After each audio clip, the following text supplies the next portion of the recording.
सभी लोग हाथ जोड़ लीजिए, मंगलाचरण करेंगे। नमो अरिहंताणं, नमो सिद्धाणं, नमो आयर्याणं,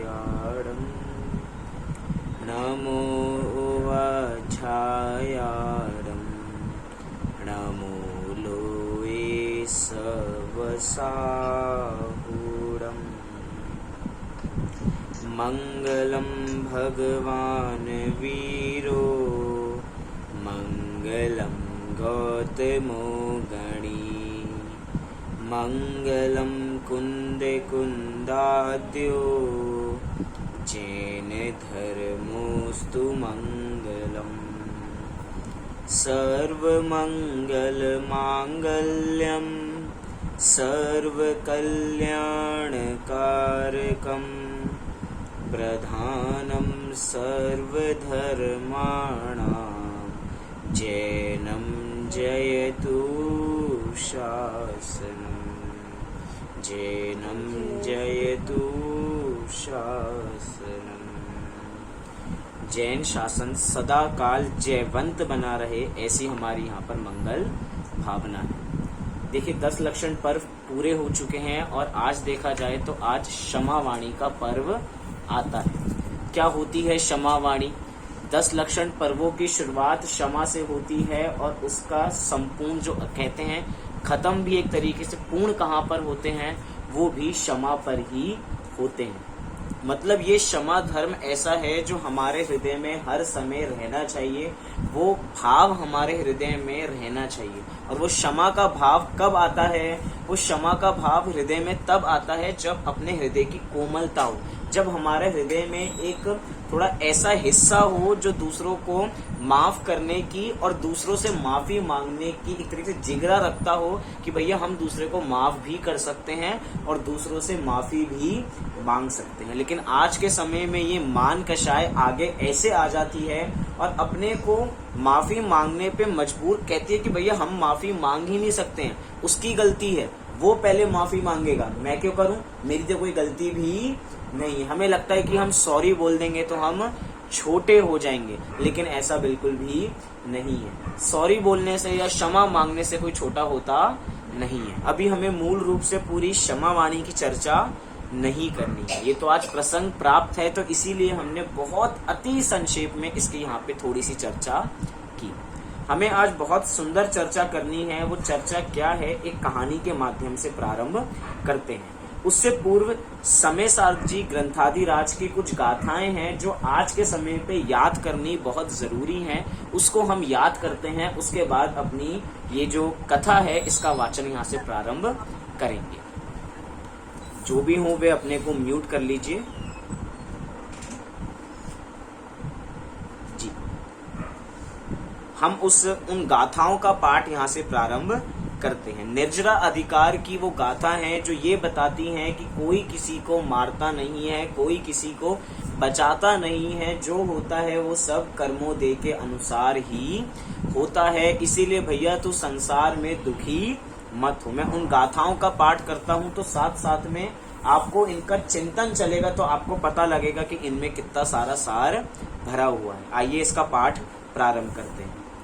मैं मारता हूँ अन्य को या मुझे मारे अन्य जन, यह मान्यता अज्ञान है जिनवर कहे हे भव्य जन।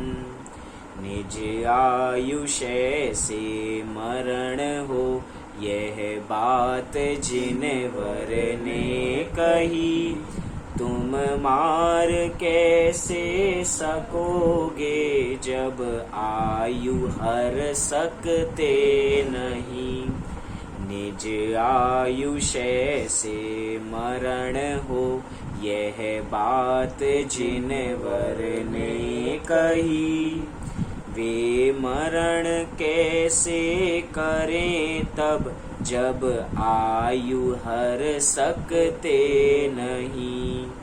मैं हूँ बचाता अन्य को, मुझको बचावे अन्य जन, यह मान्यता अज्ञान है जिनवर कहे हे भव्य जन। सब आयु से जीवित रहे यह बात जिनवर ने कही। जीवित रखोगे किस तरह जब आयु दे सकते नहीं। सब आयु से जीवित रहें यह बात जिनवर ने कही। कैसे बचावे वे तुझे जब आयु दे सकते नहीं। वास्तव में इन 4 से 5 गाथाओं का सार देखा जाए तो कोई हमें मार नहीं सकता, कोई हमें बचा नहीं सकता, हम किसी को मार नहीं सकते, हम किसी को बचा नहीं सकते। जो कुछ होता है वो निज आयु से ही होता है। निज आयु होगी तो हम जीवित रहेंगे और निज आयु नहीं रहेगी तो हमारा मरण हो जाएगा। बहुत सुंदर पंक्ति कही कि कोई बचाने में भी सामर्थ्यवान नहीं है। क्यों? क्योंकि भैया जो बचाने का काम कौन करता है? बचाने का काम आयु करती है। हम एक बार को दूसरों को सुविधाएं दे सकते हैं। इस समय में कहूँ तो हम किसी को हॉस्पिटल का बेड दिला सकते हैं, हम उसको ऑक्सीजन दिला सकते हैं, उसको अच्छी सुविधाएं दिला सकते हैं, लेकिन क्या वो आयु देने में समर्थ हैं? नहीं। चाहे हमारे पास कितने संसाधन आज उपलब्ध हो जाएं, चाहे कितना पैसा उपलब्ध हो जाए, लेकिन जब मरण होता है तो सब यहीं पर रह जाता है, कुछ साथ में जाने वाला नहीं है और कोई उसमें कारण बनने वाला नहीं है। ऐसा कौन कह रहा है? ऐसा कुंद आचार्य कह रहे हैं?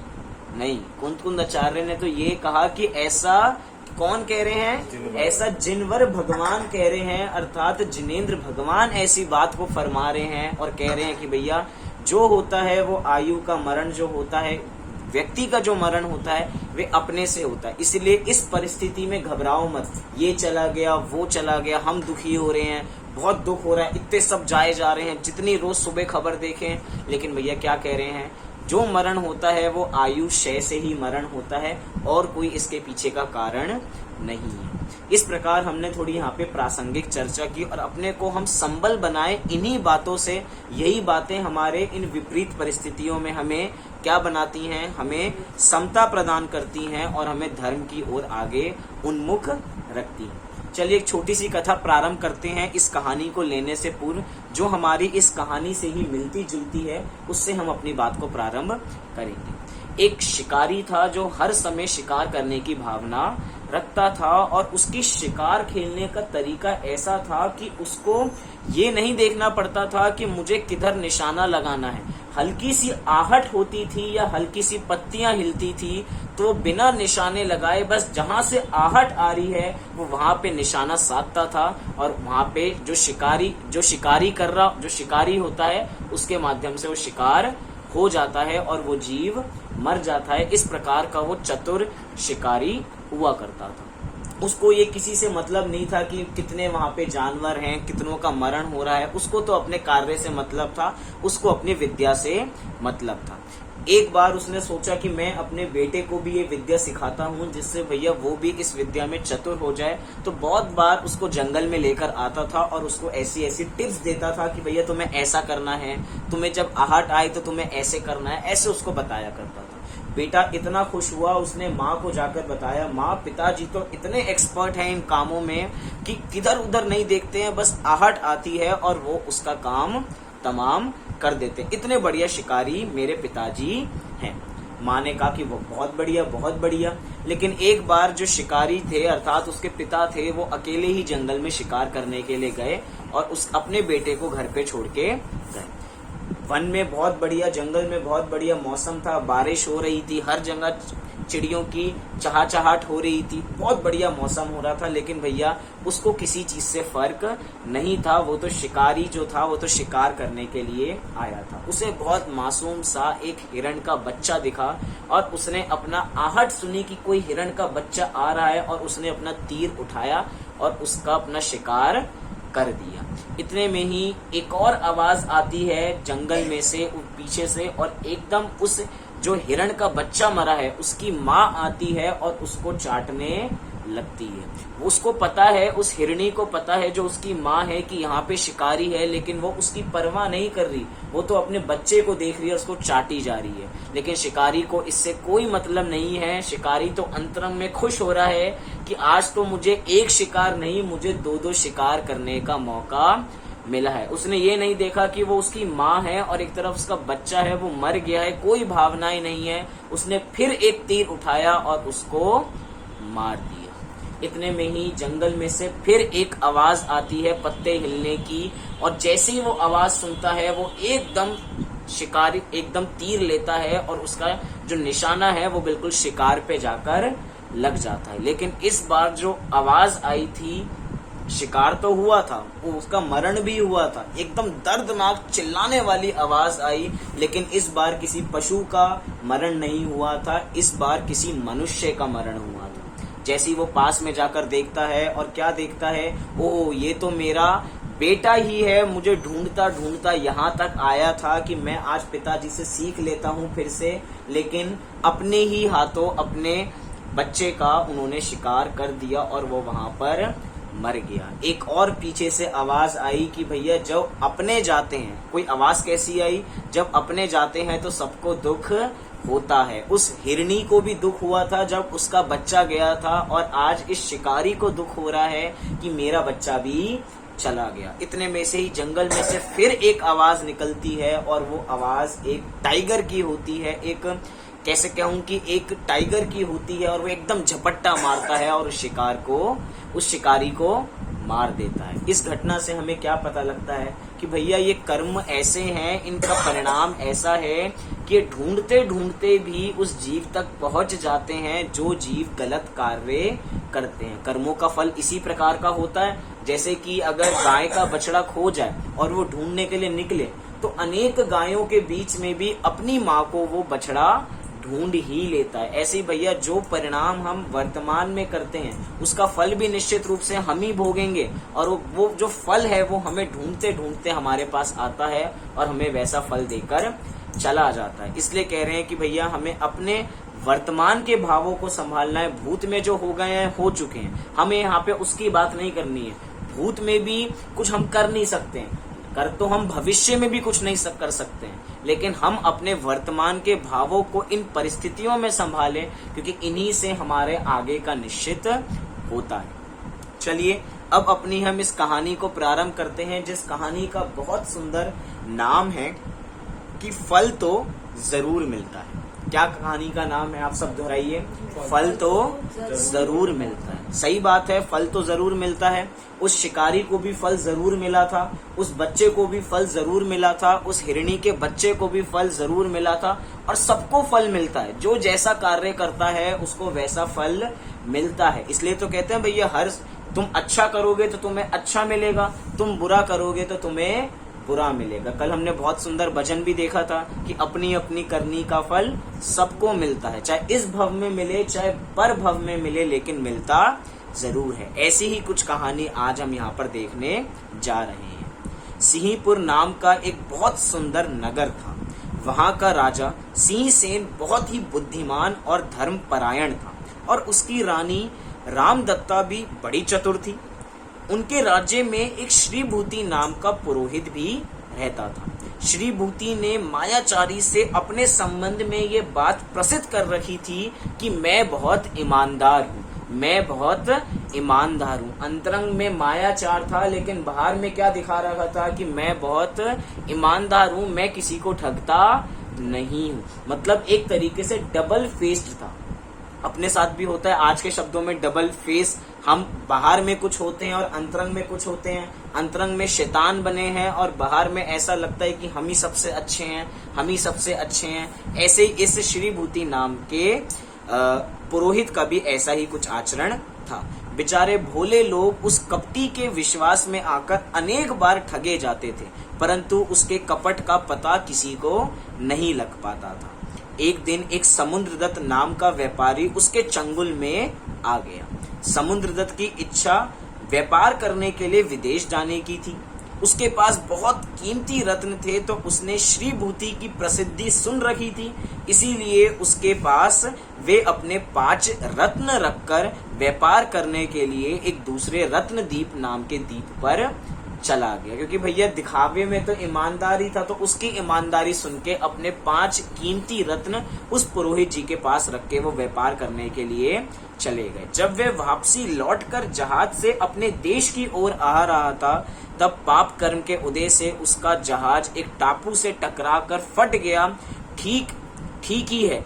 क्या ठीक ही है कि बिना पुण्य के कोई कार्य सिद्ध होता नहीं है। बहुत बढ़िया पंक्ति है कि जब तक हमारा पुण्य नहीं होगा, कहते हैं ना कि भैया भाग्य से, और क्या कहते हैं साथ साथ में, भाग्य और पुरुषार्थ, या यूं कहूं कि जब तक भाग्य और पुण्य का उदय नहीं होता है तब कोई काम की सिद्धि नहीं होती है। चाहे हम कितने ही पुरुषार्थ करें, अगर पाप का उदय चल रहा है तो वो पुरुषार्थ भी, ये समझिए आपका पुरुषार्थ भी सम्यक नहीं था, मिथ्या था। हमें लग रहा था कि वो पुरुषार्थ सम्यक है, लेकिन वो मिथ्या था, क्योंकि पाप का उदय चल रहा था। इसलिए भैया भाग्य से पहले और समय से, मतलब समय से पहले और भाग्य से अधिक इस संसार में किसी को कभी कुछ मिलता नहीं है। समुद्रदत्त भाग्य से बचकर निकल तो आया, लेकिन सारा धन समुद्र में डूब गया था। जब वह श्री भूति पुरोहित के पास रखे हुए अपने रत्न लेने पहुंचा, तो श्री भूति ने उसे दुत्कार दिया और रत्न देने से इनकार कर दिया तथा नौकरों द्वारा समुद्रदत्त को बाहर निकलवा दिया। बेचारा समुद्रदत्त तो श्री भूति की बातें सुनकर हत बुद्धि हो गया था, बहुत परेशान हो गया था कि भैया ये मेरे 5 रत्न, ये तो ऐसे पुरोहित हैं जिनकी ईमानदारी के मैंने गीत इतने चर्चे इतनी दूर दूर तक सुने हुए हैं, और इन्होंने मुझे ठग लिया। वो बहुत ही परेशान हो रहा था।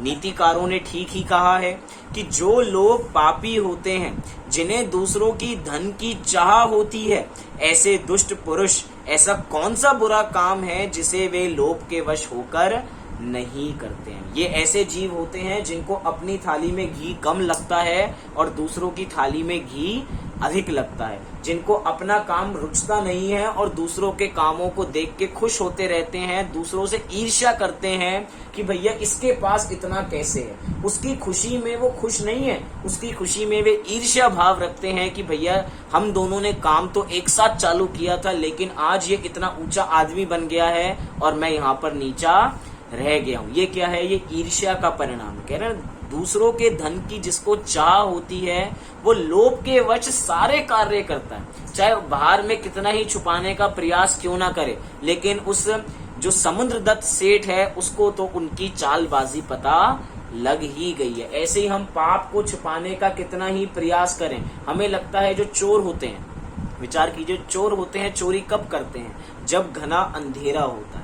वो क्या समझते हैं कि भैया कोई उनको घने अंधेरे में नहीं देखेगा। हम कोई गलत कार्य करते हैं तो कहाँ करते हैं? बिल्कुल कमरा बंद करके, बिल्कुल कुंडी लगा के, जब कोई ना हो तब वो हम कार्य करते हैं। ये क्या है? मतलब कि पाप का परिणाम जब आता है, पाप हमेशा, हम क्या समझते हैं पाप जब कर रहे हैं जब हमें कोई देखने वाला नहीं है। लेकिन बार बार वो उन घटनाओं को याद रखें कि हम तो उस घटना को जानते ही हैं, साथ साथ में भगवान भी उस घटना को देख रहे हैं। चलो ठीक है, जो लोग कहते हैं कि भैया भगवान, हम नहीं मानते भगवान को, वो कुछ कर रहे हैं, लेकिन ये तो मानते हैं ना कि भैया हम खुद कर रहे हैं। जो चोर चोरी करके आता है उसको भी लगता तो यही है कि मैं कुछ गलत काम कर रहा हूँ, उसको पता है कि मैं गलत कर रहा हूँ। ऐसे ही भैया जो पाप करते हैं उनको तो पता होता ही है, लेकिन ये लोभ ऐसा है जो हर गलत कार्य कराता है। आज अखबार में इतने बड़े डॉक्टर होके 4,000 की चीज 40,000 में बेचने के लिए भी तैयार है। अपनी पूरी रेपुटेशन, जितने इतने प्रसिद्ध डॉक्टर, इतनी सारी लोग उनके पीछे चलते हैं, लेकिन भैया उनकी भी फोटो जब छपती है तो उनकी जो शक्ल है वो एकदम ऊंची नहीं होती है कि मेरी फोटो आज अखबार में आ रही है। उनकी मुंडी भी नीचे होती है। क्यों? क्योंकि लोभ के वश आके ये जीव कोई भी कार्य करने के लिए तैयार है। ये उस समय अपनी लज्जा भूल जाता है, ये उस समय अपना सम्मान भूल जाता है, ये उस समय अपनी समाज में प्रतिष्ठा भूल जाता है, किसी तरह अपने कार्य की सिद्धि करना चाहता है। और ये क्या है? ये इच्छा ही तो है जो इस जीव को परेशान करती है। श्री भूति ऐसे ही पापियों में से एक था। और अगर हम ऐसों में से एक हैं तो हमें अपने श्रीभूति की जगह अपने को रखें, कहीं हम तो ऐसे नहीं हैं, अपनी परीक्षा करें। पापी श्रीभूति से ठगाया गया बेचारा समुद्रदत्त सचमुच पागल सा हो गया था। श्रीभूति मेरे रत्न नहीं देता, श्रीभूति मेरे रत्न नहीं देता, ऐसा दिन रात चिल्लाता और इधर उधर घूमता रहता। क्योंकि भैया पाप का उदय ऐसा था कि समुद्र के अंदर सारे पैसे कमाए हुए चले गए, और दूसरी ओर क्या हो गया, साथ साथ में दूसरी ओर जो 5 रत्न थे वो भी उसके हाथ से चले गए हैं। एक दिन महारानी सोमदत्ता के मन में विचार आया कि इसमें कुछ अन्य ही वास्तविकता हो सकती है, क्योंकि भैया वो महारानी भी बहुत चतुर है। उसने महाराज से कहा कि आप उसे बुलाकर पूछिए कि वास्तव में उसके ऐसे चिल्लाने का रहस्य क्या है। रानी के कहे अनुसार राजा ने समुद्रदत्त को बुलाकर सब बातें पूछी। समुद्रदत्त ने यथार्थ घटना कह सुनाई। सुनकर रानी ने इसका भेद खुलवाने का मन में ठान लिया कि भैया इसके साथ तो बहुत बुरा हुआ है, और हमारे नगर में ही, हमारे राज्य में ही एक पुरोहित है जो सबको ठगता है, तो भैया ये राजा किसी पे भक्षक नहीं हो सकता, राजा के राज्य में ऐसा कोई गलत कार्य नहीं हो सकता। दूसरे दिन रानी ने पुरोहित जी अर्थात श्री पुरोहित जी को अपने अंतःपुर में बुलाया, अर्थात अपने महल के अंदर बुलाया, अपने नगर में बुलाया। आदर सत्कार करने के बाद रानी ने उससे इधर उधर की बातें की, जिससे पुरोहित जी प्रसन्नता का अनुभव करने लग गए। क्योंकि भैया जो जिससे मीठी बातें करेगा वो उसके चंगुल में फंस जाता है, लेकिन रानी का उद्देश्य ये नहीं है। पुरोहित जी को खुश देखकर रानी ने कहा, सुनती हूँ कि आप पासे अर्थात चौपड़ खेलने में बहुत चतुर हो और बुद्धिमान भी हो। मैंने बहुत दिनों से मेरी इच्छा कर रही है, चलो मेरे साथ आओ और हम दोनों चौपड़ बैठकर खेलते हैं। और अपनी दासी को कहा कि एक चौपड़ लेकर आओ। लेकिन पुरोहित जी को अंतरंग में लग रहा है कि भैया मैं रानी के साथ कैसे खेल सकता हूँ, लेकिन अंतर में बार बार विचार चल रहा है कि मैं रानी को मना भी कैसे कर सकता हूँ। तो उसके साथ चौपड़ खेलने के लिए वो बैठ जाते हैं। रानी के द्वारा यह कहकर रानी ने एक दासी को चौपड़ लाने की आज्ञा दे दी। पुरोहित जी ने प्रथम तो कुछ हड़बड़ाए, लेकिन उनकी आज्ञा को वो टाल नहीं सके। दासी ने चौपड़ लाके सामने रख दी। आखिर उन्हें खेलना ही पड़ा, लेकिन रानी ने पहले ही बाजी में पुरोहित जी की अंगूठी को जीत लिया। कि भैया जो इतने बुद्धिमान थे उनको भी रानी जी ने अपनी चतुराई से हराया और उनकी एक अंगूठी छीन ली। रानी के द्वारा पहले ही समझाए अनुसार एक दासी उस अंगूठी को लेकर पुरोहित जी के घर गई और थोड़ी देर पश्चात कुछ निराश सी होकर वहां से लौटी। इधर खेल शुरू ही था। देखिए यहाँ पे घटना कोई बीच में थोड़ी घटना छोड़ दी है, जो घटना सस्पेंस रूप में आपको बाद में बताई जाएगी। कि अंगूठी को लेकर पुरोहित जी के घर में भेज दिया दासी को, लेकिन वो दासी निराश होके आई। तो रानी को लगा कि अभी मेरा काम सिद्ध नहीं हुआ है, थोड़ा और नाटक करना पड़ेगा चौपड़ खेलने का। दासी को निराश देखकर रानी समझ गई कि अभी मेरा काम नहीं हुआ है। अब की बार उसने पुरोहित जी की जनेऊ जीत ली। जनेऊ वो होती है जो ऐसे ब्राह्मण जो पहनते हैं, ऐसी सी जो व्हाइट कलर की होती है, तो जनेऊ जिसको यज्ञोपवीत कहते हैं, जो बहुत पूजा पाठ करते हैं वो ऐसी चीज धारण करते हैं। तो उस पुरोहित जी से उन्होंने वो जनेऊ जीत ली और किसी बहाने से उस दासी को बुलाकर चुपके से वो जनेऊ उसको देकर भेज दिया। रानी के वापस आने तक रानी पुरोहित जी के साथ खेल में फिर लग गई। इतने में दासी आ गई। जिसका भी माइक ओपन हो वे अपने को म्यूट कर लीजिए जी। बात असल उसने उसी समय खेल बंद कर दिया और पुरोहित जी को वापसी जाने की आज्ञा दे दी। जब उसे ये पता लगा कि दासी अब बहुत प्रसन्न होकर आई है, तो उसने पता लग गया कि मैंने जो षड्यंत्र जो मैंने मन में सोच रखा था वो कार्य पूर्ण हो गया है। बात असल में यह थी कि रानी ने पुरोहित जी की जीती हुई अंगूठी देकर दासी को पुरोहित की पत्नी के पास समुद्रदत्त के रत्न लेने को भेजा था, पर जब पुरोहित जी की पत्नी ने अंगूठी देखकर भी रत्न नहीं दिए कि भैया ये जो अंगूठी है वो मेरे स्वामी की नहीं है, तब उसने यज्ञोपवीत अर्थात जनेऊ देकर भेजा।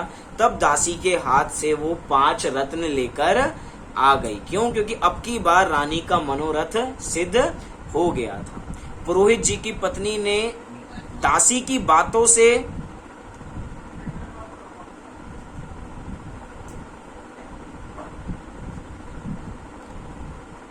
पुरोहित जी की पत्नी ने दासी की बातों से डरकर झटपट रत्नों को निकालकर दासी के हवाले कर दिया। दासी ने रत्न लेकर रानी को दे दिए। रानी ने रत्न लेकर महाराज के सामने रख दिए। महाराज ने उस समय श्री भूति पुरोहित को गिरफ्तार करने के लिए सिपाहियों को भेजा। वो श्री पुरोहित नाम के पुरोहित अभी बाहर निकल ही नहीं पाए थे उसके महल से, इतने में ही सिपाहियों ने उन्हें गिरफ्तार कर लिया और उनको किसके सामने ले गए? राजा के सामने ले गए। इतने में ही राजा साहब ने किसको बुलाया? सोमदत्त सेठ को बुलाया और कहा नकली हीरे उन असली हीरों में मिला दिए और कहा कि अपने हीरे इनमें पहचान लो। और जैसे ही भैया वो जिसके हीरे थे वो तो उसकी पहचान कर ही लेता है। उन्होंने अपने हीरो की पहचान की और अपने हीरो को लेकर वो चले गए। पुरोहित की ऐसी कपट नीति को देखकर राजा को बहुत क्रोध आया कि भैया पुरोहित ऐसा कार्य करता है। हमारे नगर वासियों के साथ बहुत गुस्सा आया। उन्होंने पुरोहित के लिए 3 प्रकार की सजाएं सुनाई। अब ये 3 प्रकार की सजाएं क्या हैं? बहुत सुनने वाली। मैं अभी तक कहानी की रीडिंग कर रहा था, एक तरीके से वाचन कर रहा था, लेकिन अब यहाँ पे देखिए कहानी के अंदर क्या होता है। राजा उनको 3 सजाएं सुनाते हैं और कहते हैं इनमें से तुम कोई भी एक चुन लो। लेकिन जब पाप का उदय आता है तो बेचारे को तीनों की 3 सजाएं भोगनी पड़ती हैं। देखिए वो 3 सजाएं कैसी होती हैं। सबसे पहली सजा कि या तो तुम सर्वस्व हम इसका हरण कर लेंगे, जो भी इसके पास सामान है सब हम रख लेंगे और इसको देश निकाला दे देंगे, या तो तुम ये सजा अपना लो अपने से। दूसरा कि हम अपने बहुत मजबूत पहलवानों के माध्यम से तुम्हें 32 मुक्के खिलवाएंगे और उसके बाद तुम यहाँ से चले जाना। और तीसरी सजा कहते हैं कि तुम्हें थाली भर हम थाली में पकवान नहीं देंगे, थाली भर तुम्हें गोबर देंगे और इस गोबर को तुम्हें खाना है। इन तीनों में से कुछ एक चुन लो और तुम यहाँ से जा सकते हो। ऐसी 3 सजाएं उसको सुनाई। अब देखिए पुरोहित के मन में क्या आया। पुरोहित ने सोचा कि भैया घूसे खाना तो ठीक नहीं है, कहीं मैं यहाँ से मेरा मरण ही ना हो जाए, और देश निकाला अच्छा नहीं है, कहीं मेरा सब कुछ छिन ना जाए। एक काम करता हूँ मैं गोबर खा लेता हूँ। थाली भर गोबर ही तो खाना है, थाली भर गोबर खा के मैं अपना काम कर लूंगा। ना मेरे पैसे छिनेंगे, ना मेरे से कुछ होगा, ना मैं नगर से निकाला जाऊंगा, ना मेरी मार पिटाई होगी, बाद में कुल्ला कर लूंगा ज्यादा से ज्यादा। मतलब ये जीव जब अपनी जान पर आती है तो किसी भी तरह के कार्य करने के लिए मजबूर नहीं, किसी भी तरह के कार्य करने के लिए लीन हो जाता है। क्या जी? उसमें चला जाता है। तो ऐसी 3 उसको सजाएं सुनाई। पुरोहित ने सबसे पहले गोबर खाना मंजूर किया। उस लोभी पुरोहित ने सोचा कि गोबर खा लेने से मुक्के से भी बच जाऊंगा और सर्वस्व हरण से भी बच जाऊंगा। किंतु उसने गोबर आधी थाली भी नहीं खा पाए और राजा ने कहा था भैया तुमने पूरी सजा तुम्हें लेनी पड़ेगी, गोबर पूरा खत्म नहीं करोगे तो तुम्हें घूसे मिलेंगे और घूसे नहीं खा पाओगे तो तुम्हें मतलब जो पाप जो तुम सजा को लोगे वो तुम्हें पूरी करनी पड़ेगी। बेचारा आधा गोबर खा ही पाया था कि अब उसकी हिम्मत खत्म हो गई। क्या लिखा इधर? उसने गोबर आधी थाली भी नहीं खा पाया और कहने लगा कि अब मैं गोबर नहीं खा सकता, अब मैं गोबर नहीं खा सकता, मैं तो मुक्के ही खा लूंगा। क्या? मैं तो मुक्के ही खा लूंगा, तुम मुझे मार लो, मेरा ये ठीक है। लेकिन भैया राजा के पास पहलवान है, कोई ऐसी सिंगल पसली थोड़ी है, पहलवान है, कट्टर पहलवान है, मैं मुक्के खा लूंगा। और जैसे ही मुक्के मारे गए वैसे ही 2-4 मुक्के मारने के बाद कह उठा कि अब मुझे मुक्के मत मारो, अब मुझे मुक्के मत मारो। क्यों? क्योंकि अगर 5वां मुक्का आता तो मेरा तो देहांत हो जाता, मैं तो देह छोड़ देता। मुझे मुक्का छोड़ दो, कम से कम मैं देश निकाला मुझे चल जाएगा, मैं दूसरे देश में जाके रह लूंगा, मेरे से सब छीन लो लेकिन मुक्के मत मारो। अतः अंत में उस पुरोहित को सर्वस्व हरण करके उसे देश निकाला दे दिया गया। मतलब कि भैया जो गलत कार्य करता है वो कितना सजा से बचने की कोशिश करे। बताइए, राजा ने तो 3 ऑप्शन दिए, मैं आपसे पूछता हूँ आपको ऑप्शन सबसे अच्छा कौन सा लगता है? विचार करें। पुरोहित ने सोचा गोबर खाने का, उसको गोबर का भी स्वाद मिला, उसे मुक्कों का स्वाद भी मिला और उसके सारे पैसे भी छिन गए और उसे देश निकाला मिल गया। पुरोहित को अंतरंग में इतना गुस्सा आ रहा था, इतना गुस्सा आ रहा था कि वो मरा और इस भावना से मरा कि मैं इसका बदला जरूर लूंगा, और उसके ही खजाने में सर्प बनकर पैदा हुआ। और राजा को देखते ही जैसे ही वो खजाने के पास आता और वो सांप उसको काट लेता।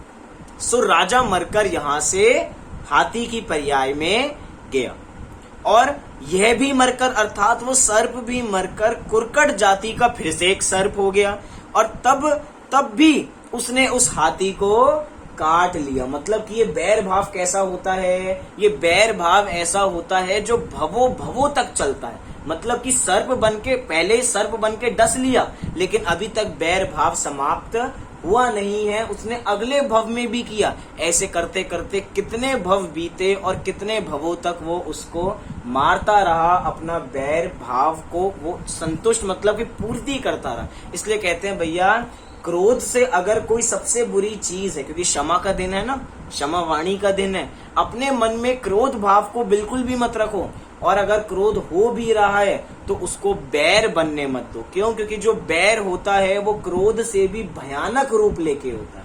क्यों? क्योंकि बैर के अंदर हम प्लानिंग प्लॉटिंग करते हैं। अगर हमें सुबह गुस्सा आ रहा है तो हम विचार करते हैं भैया अभी मेरे पास समय नहीं है, शाम को देखेंगे, शाम जब आएगी तब इसे परेशान करेंगे, तब इसे पता लगेगा। ये क्या है? ये है अपनी प्लानिंग प्लॉटिंग। मतलब कि दिन के जितने घंटे थे वो ये विचार कर रहा है कि जब ये समय आएगा तो इसे परेशान करेंगे, जब ये समय आएगा तो इसे परेशान करेंगे। ऐसा ही ऐसा चलता जा रहा था। अंत में इसी तरह उसका भाव धारण चलता रहा। अंत में राजा तो संजयंत मुनि बन गया। जो राजा था वो बाद में ऐसे भाव धारण करते करते वो संजयंत मुनि हो गए और वे पुरोहित कुतप करके एक विद्याधर हो गया। लेकिन अभी भी बैर भाव समाप्त नहीं हो रहा था। एक बार जब वे संजयंत मुनि, क्योंकि भैया वो राजा थे, अब उन्होंने मुनि पद अंगीकार कर लिया है, तो जब वो एक बार संजयंत मुनि ध्यान कर रहे थे तब पुरोहित के जीव विद्याधर का विमान ऊपर से जा रहा था, और एकदम एकाएक उस विद्याधर का विमान एकदम रुका। तो उसने देखा कि भैया नीचे तो संजयंत मुनि ध्यान कर रहे हैं और ये तो मेरे पूर्व भव के बैरी हैं, चलो इनसे अपने बैर का बदला लेने चलते हैं। तब पुरोहित के जीव विद्याधर का विमान उसके पास से निकलने पर रुक गया। तब उसने नीचे उतरकर देखा तो अपने पूर्व बैर का विचार कर उसने उन्हें उठा लिया और गांव के बाहर एक स्थान पर छोड़कर गांव वालों को ऐसा कह दिया कि ये राक्षस है, अगर इसे तुम नहीं मारोगे तो ये तुम्हें मार देगा। तो सारे गांव वाले उस विद्याधर की बातों में आकर उनको खूब मारना, खूब गाली गलोच करना उनके साथ चालू कर दिया और खूब मारा। लेकिन उसके बावजूद भी उसी समय वो संजयंत मुनि अपने ध्यान में उग्र रहे और करते ही करते शपथ श्रेणी मांडकर उन्होंने केवल ज्ञान की प्राप्ति की। बोले संजयंत मुनिराज की जय हो, उनके तप की जय हो। इस प्रकार उन्होंने केवल ज्ञान की प्राप्ति की। इस घटना से मैं आपको क्या समझाना चाह रहा हूँ, अभी हमारी कहानी पूरी नहीं हुई है, लेकिन जो एक बैर का परिणाम होता है वो कब तक हमारे साथ चलता है, अपने साथ नहीं होता। हमारी किसी के साथ लड़ाई हुई तो हमने उसे बहुत बुरा सुनाया, लेकिन मन में ऐसे परिणाम जागृत हो गए हैं कि जब भी इसकी शक्ल देखते हैं, कहते हैं ना भैया तुम वैसे तो दिखने में बहुत सुंदर हो, लेकिन पता ही नहीं क्या होता है कि जैसे ही मैं तुम्हारी शक्ल देखता हूँ या देखती हूँ अंदर से बहुत गुस्सा आता है। तुम मेरी शक्ल मेरे सामने मत लाया करो, मेरा पूरा दिन खराब चला जाता है। ये क्या है? हमने व्यर्थ में बैर का परिणाम बांध रखा है। एक बार की गलती होती है, हम उसको आगे तक खींचते रहते हैं, आगे तक बताते रहते हैं, हम उस गलती को उधर खत्म नहीं करते हैं। ये वही तो बात है ना, हम दूसरे को क्षमा नहीं कर पाते और दूसरों से क्षमा मांग नहीं पाते। इसी का कारण है जो ये हमारे बैर का परिणाम, क्रोध का परिणाम आगे तक चलता चला जाता है। देखिए, घर के अंदर एक साथ रहते हैं लेकिन नीचे वाले ऊपर वालों से बात नहीं करते, ऊपर वाले नीचे वालों से बात नहीं करते, एक पड़ोसी दूसरे पड़ोसी से बात नहीं करते। क्या है ये मन का छोटा मोटा मुटाव ही तो है। अब इसके अंदर क्या सोच रहे हैं कि वो जब हमसे बात करेंगे तब हम उनसे बात करेंगे। भैया हमारी नाक ज्यादा ऊंची है, हम ज्यादा बड़े हैं, उनकी गलती थी, वो माफी मांगने आए, हम क्या उनके सामने गिड़गिड़ाएंगे? बिल्कुल नहीं। ये तो मेरे मान प्रतिष्ठा के बिल्कुल विरुद्ध कार्य है। भैया ऐसी कौन सी मान प्रतिष्ठा, कहाँ ऐसी मान प्रतिष्ठा लेके जाएंगे? ऐसी कोई मान प्रतिष्ठा काम आने वाली नहीं है। माफी मांगने से कोई छोटा होता नहीं है और माफ करने वाला कोई बड़ा भी नहीं हो जाता। लेकिन हम ये विचार करें कि हम शांत बने रहें, यही इसी में हम सुखी हो सकते हैं। इसी प्रकार उन संजयंत मुनि ने केवल ज्ञान प्राप्त किया, तब देवों ने आकर उन केवली भगवान की पूजा की। यह देखकर पुरोहित विद्याधर ने धर्म की महिमा से अभिभूत हो उन्हीं की शरण ग्रहण कर अपने आत्म कल्याण का मार्ग प्रशस्त किया। कुछ समझ में आया कहानी में चेंज क्या हुआ? जो अभी तक बैरी बना हुआ था वो ही उनका मित्र बन गया। मित्र क्या बन गया? वास्तव में उनकी शरण में आ गया। जब लगा कि भैया मैंने इतना इनको परेशान किया, उसके बावजूद भी ये अपने मार्ग से डिगे नहीं, तो भैया ये कोई महान पुरुष है, चलो इनकी शरण में चलते हैं। जो क्लास में बच्चे होते हैं ना, जो कहते हैं कि दूसरे बच्चे मुझे बहुत सताते हैं, तो उनके माता पिता उनको घर पे क्या समझाते हैं कि भैया तुम उनसे, जो तुम्हें सताते हैं ना, तुम उनसे परेशान होना बंद कर दो, वो तुम्हें सताना बंद कर देंगे। लेकिन ये जीव क्या करता है? खुद उंगली करता है और खुद कहता है कि लोग मुझे परेशान कर रहे हैं, लोग मुझे परेशान कर रहे हैं, लोग मुझे परेशान कर रहे हैं। हम स्वयं अप्रभावित होना सीख लें तो बाकी भी जो दुश्मन भी हैं वो भी हमारे मित्र बन जाएंगे। ये सारे कार्य कैसे हैं? ये सारे कार्य ऐसे हैं जो हमें हर समय काम आएंगे। कोई हमारे कार्यों में टांग नहीं अड़ाने वाला, कोई हमें परेशान नहीं करेगा। लेकिन जब हम अपने अंदर में चले जाएंगे तब ये ऐसी बात आएगी। वास्तव में दूसरे के धन धान्य आदि उसके दिए बिना ग्रहण करना ही चोरी है। इसीलिए हे भव्य, बिना दिए हुए दूसरे का धन लेने की वृत्ति तू दूर से ही छोड़ दे। क्योंकि सांप को पकड़ा तो अच्छा है, परंतु सांप को पकड़ना तो अच्छा है, परंतु दूसरे का धन ले लेना ठीक नहीं है। एक बार को भीख मांगकर पेट भरना अच्छा है, परंतु अन्य का द्रव्य चुराकर घी शक्कर खाना अच्छा नहीं है। कि हम तो भैया ऐसे, एक दर्शन चलता है लोक में, चार्वाक दर्शन, वो कहता है कि भैया दूसरों से ऋण लेके भी घी पियो, दूसरों से इतना उधार ले लो, इतना उधार ले लो कि उधार तो हम चुकती नहीं करेंगे, हम भूल जाएंगे, लेकिन अपने घर में तो खूब घी शक्कर होना चाहिए। चाहे सब गालियां दे रहे हो, चाहे कुछ भी करें, वो कहता है कि भैया किसने देखा, तुमने मुझे पैसे दिए, किसने देखा? कोई था वहां पर? कोई नहीं था, वो तो पर्याय गई। हम तो खुश रहेंगे, हम तो खुश रहेंगे, हम तो खुश रहेंगे।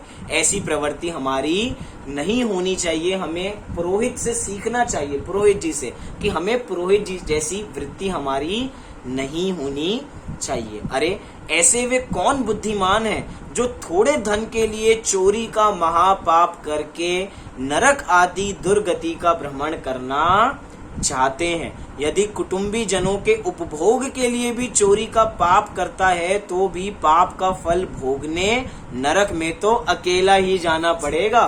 मतलब जो चोर चोर क्या कहता है कि भैया मैं अपने लिए थोड़ी कर रहा हूँ, मैं चोर कैसे बनाऊं, इन हालात ने मुझे चोर बना दी है, ये ऐसी परिस्थितियां ऐसी हैं, उन परिस्थितियों ने मुझे चोर बना दिया है। मैं चोरी नहीं करना चाहता। मैं चोरी किसके लिए करता हूँ? मैं तो चोरी अपने परिवार के लिए करता हूँ, बेचारा मेरा परिवार है। लेकिन भैया कुछ भी हो, जो चोरी करेगा, चाहे परिवार नरक जाए या ना जाए, लेकिन तुझे तो अकेले ही नरक जाना पड़ेगा। इसीलिए भैया ऐसे किसी प्रकार के हमें पाप नहीं करने। जिसके लिए चोरी की वह कुटुंब कोई साथ नहीं जाता।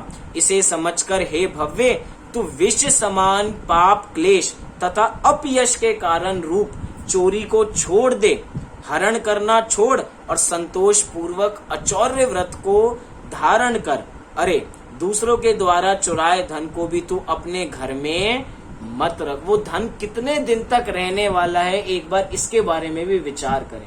वो धन भी कैसा है, धन का स्वरूप कैसा है। लोगों की तो कहावत है, पैसा क्या है, हाथ का कहते सब हैं, लेकिन उतना ही मैल से प्रेम करते हैं, उतना ही मैल से प्रेम करते हैं, उतना ही उसके पीछे भागते हैं। भैया हाथों का मैल है ना, मतलब कि जब कभी आएगा और कभी नहीं आएगा, आएगा तो पता नहीं कितने समय तक टिकेगा, आएगा और तुरंत चला जाएगा, और आएगा या रखा रह जाएगा, किसको क्या पता। लेकिन भैया तू ऐसा कार्य मत कर कि दूसरे का भी तू धन लेकर अपने घर में सुखी रहे। इसी प्रकार हमें किसी प्रकार के पाप नहीं करने चाहिए। इसको भी अपने अपने लेवल है, गृहस्थ का एक अपना अलग लेवल होता है। देखा जाए तो सर्वप्रथम क्या कहा जाता है कि अन्याय, अनीति, अभक्ष का त्याग होना चाहिए। तो ये अन्याय ही तो है कि दूसरे का धन लेके खुद के साथ खुश रहना, ये अन्याय है, ऐसा नहीं करना। थोड़ा जब एक श्रावक का लेवल और ऊंचा बढ़ता है तो वो इसी के अंदर क्या व्रत धारण कर लेता है, 5 व्रतों में से आचौर्य अणुव्रत को अंगीकार कर लेता है कि मैं अब एक अंश, एक देश मैंने चोरी का त्याग कर दिया है, लेकिन कुछ अंश में मैं चोरी जो अब वो ना चाहते हुए भी, क्योंकि चोरी चीज क्या है, किस चीज की चोरी, आपको पता है वो किस चीज की चोरी है? वो चोरी है मिट्टी की और पानी की। क्या है वो चोरी, किस चीज की है? वो चोरी मिट्टी की है और वो चोरी पानी की है। इतने ही उसकी मुख्य रूप से जो स्थूल छोड़ नहीं होती है वो इन्हीं 2 चीजों की होती है। और जब वो मुनिराज आगे चले जाते हैं तो आगे तो ये भी चीजें छूट जाती हैं, क्योंकि भैया उनका तो कैसा हो गया, वो तो अब महाव्रती हो गए हैं। अब वो किसी प्रकार की अगर वो भी चीज लेंगे तो उससे पहले परमिशन लेंगे। अब इस पे हम विचार करें, ऐसे हमारे मुनिराज होते हैं, वो ऐसे ही आचौर्य व्रत के धनी होते हैं। 3 लोक में उत्तम लक्ष्मी पुण्यवानों के घर में नीति मार्ग से ही आती है, कि पुण्यवानों के घर में जो लक्ष्मी आती है वो नीति मार्ग से ही आती है। आज जो अन्याय करेगा वो बाद में जाने ही वाला है। चक्रवर्तित्व आदि विभूति कोई चोरी करके किसी को थोड़ी आती है। कितना बड़ा सिद्धांत यहाँ पे बताया। चक्रवर्ती के पास जो 6 खंड आते हैं वो उस पे विजय प्राप्त करता है, उसका पुण्य का उदय इतना होता है तो उसे सर्व उत्कृष्ट पुण्य का उदय होता है, तो उसे इतनी विभूति मिलती है। वो किसी एक छोटी सी की भी चीज की चोरी नहीं करता। धन के लोभ से संतोष वस्तुओं अर्थात अभक्ष एवं अस्पर्श और हिंसा कारक वस्तुओं का व्यापार करना भी उचित नहीं है। धन का नाश होने से संसारी जीवों को मरण जैसा दुख होता है। ये ऐसी बात है कि जैसे कि भैया मरण, पैसा गया तो मैं गया, पैसा गया तो मैं गया। लेकिन आज परिस्थिति बदल गई है। आज लोगों के पास पैसा बहुत है, लेकिन पैसे के बिना लोग ही जा रहे हैं। आज लोग पैसे लेके खड़े हैं कि भैया हमें इलाज दे दो, हमें इलाज दे दो, लेकिन वो पैसा भी काम नहीं आ रहा है। चाहे हम कितने ही वीआईपी क्यों ना हो, कितनी ही बड़ी हमारी अप्रोच क्यों ना हो, उसके बावजूद भी जो ये मान प्रतिष्ठा है ना, सम्मान कि मैं इतना बड़ा आदमी, भैया तुम्हें कोई संसार में नहीं पूछने वाला। ये परिस्थितियां हमें ये दर्शाती हैं। इसलिए भैया जब इतने कोई चक्रवर्ती भी अगर मान करता है तो नरक का पात्र बन जाता है, और वो चक्रवर्ती जब उन सब विभूतियों को छोड़ के मुनि दशा अंगीकार करके मार्ग पे निकलता है तो ही उसकी वास्तव में सच्ची आत्म प्रसिद्धि हो पाती है। विचार करें इसके संदर्भ में।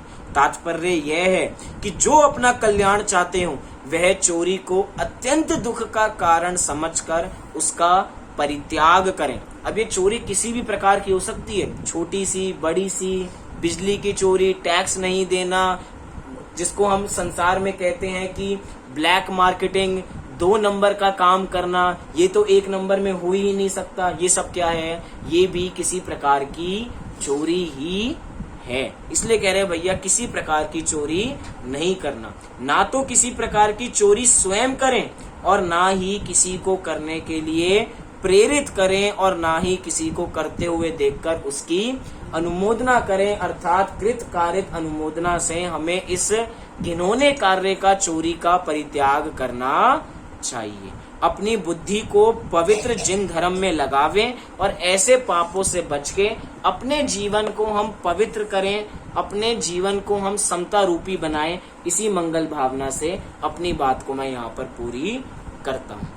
सभी लोग 9 बार नमोकार मंत्र का पाठ करेंगे।